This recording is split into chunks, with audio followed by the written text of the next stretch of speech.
আসসালামু আলাইকুম। আমার নতুন আরেকটি ভিডিওতে আপনাদের সবাইকে স্বাগতম জানাচ্ছি। আমি আমার এই চ্যানেলে একদম শুরু থেকে কিন্তু বিভিন্ন ব্যাংক ও ফাইন্যান্সিয়াল ইন্ডাস্ট্রি রিলেটেড সকল ধরনের আপডেটেড ভিডিও দিয়ে যাচ্ছি। আপনারা যারা আমার ভিডিও নিয়মিত দেখছেন বাট আমার চ্যানেলটি এখনও সাবস্ক্রাইব করেননি, সবার কাছে রিকোয়েস্ট থাকবে আমার চ্যানেলটি সাবস্ক্রাইব করে যখনই আমি কোনো আপডেটেড ভিডিও দিব সেটি যাতে সবার আগে আপনার কাছে চলে যায় সেজন্য অবশ্যই বেল আইকনটি প্রেস করে রাখবেন। আর আজকে আমি আলোচনা করব ব্যাংকগুলিতে কিন্তু আবার দ্রুত গতিতে ডিপোজিট আবার কামব্যাক করা শুরু করেছে। ডিসেম্বর 2024-এ কিন্তু এই এক মাসেই 1085 কোটি টাকা বিভিন্ন ব্যাংকে ডিপোজিট হিসাবে জনগণের কাছে যেটি হাতে তারা রেখেছিলেন সেখান থেকে কিন্তু তাদের হাত ঘুরে আবার ব্যাংকেই চলে গিয়েছে। আর এই যে ডিপোজিট হাতে ধরে রাখার যে প্রবণতা সেটি কিন্তু মানুষের মধ্যে গত 8-10 মাস যাবতই দেখা যাচ্ছিল। কারণ 2024-এর ডিসেম্বরে মানুষের হাতে ব্যাংকিং সেক্টরের বাইরে, দ্যাট মিনস ফর্মাল চ্যানেলের বাইরে মানুষের হাতে টাকা ছিল 2,55,000 কোটি টাকা। আর 2024-এ কিন্তু সেটি হয়েছে এই ডিসেম্বরে 1,085 কোটি টাকা ব্যাংকে ঢোকার পরেও সেটি কিন্তু জাস্ট 2,77,000 থেকে কমে 2,76,000 কোটি টাকা হয়েছে। তো এটি কিন্তু একদম জুলাইতে যখন ছাত্র জনতার গণ অভ্যুত্থান ছিল তখন কিন্তু 2,92,000 কোটি টাকাতেও গিয়ে ঠেকেছিল। দ্যাট মিনস এটার বিভিন্ন ধরনের কারণ থাকতে পারে।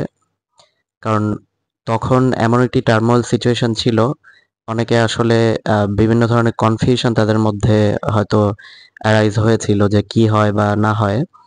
এই জন্য অনেকে কিন্তু ব্যাংকিং সেক্টরের বাইরের টাকাগুলি তাদের হাতে ধরে রেখেছিলেন এবং সেটি কিন্তু আস্তে আস্তে কমতে কমতে আবার সেটি ব্যাংকিং সেক্টরে ইনজেক্ট হতে হতে ডিসেম্বর 2024 পর্যন্ত এটি 2,76,000 কোটি টাকাতে গিয়ে ঠেকেছে।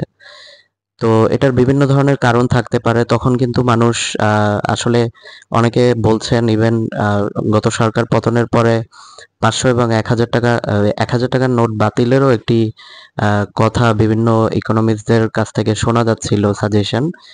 বিকজ এরকম নজির কিন্তু বিভিন্ন দেশে আছে, যখন একটি রেজিমের পতন হয় বা তখন কিন্তু আসলে ওই রেজিমের দুর্নীতিগ্রস্ত কিছু মানুষজন থাকেন যারা কিন্তু এই টাকাগুলি হাতে ধরে রাখেন এবং এটি বিভিন্ন দেশে একই রকম দেখা যাচ্ছে যে সব থেকে বড় যে নোট থাকে সেই নোটে এই দুর্নীতির টাকাগুলি ধরে রাখার একটি প্রবণতা থাকে।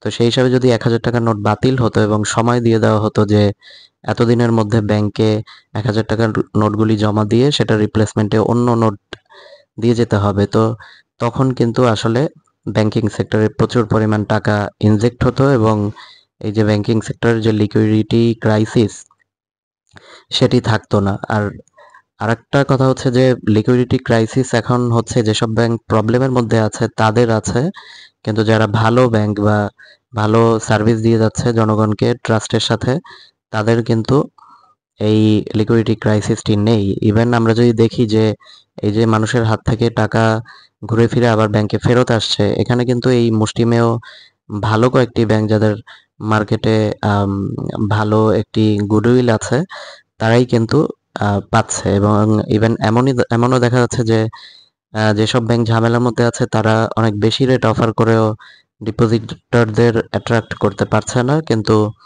কম্পারেটিভলি কম রেটে কিন্তু ভালো ব্যাংকগুলিতে মানুষ আস্থা ও বিশ্বাসের সাথে টাকা রাখছে। তো ব্যাংকিং ব্যবসাটাই এমন, এটার ট্রাস্ট একবার ব্রেক হয়ে গেলে সেখান থেকে রিগেইন করে আবার মার্কেটে অবস্থান গড়ে নেওয়া। আর বর্তমান যে কম্পিটিশন চলছে তাতে কাস্টমারের কাছে কিন্তু অপশনের অভাব নেই, সুতরাং ব্যাংকগুলিও এদিক থেকে আসলে তাদের সর্বোচ্চটা দিয়ে ট্রাই করছে।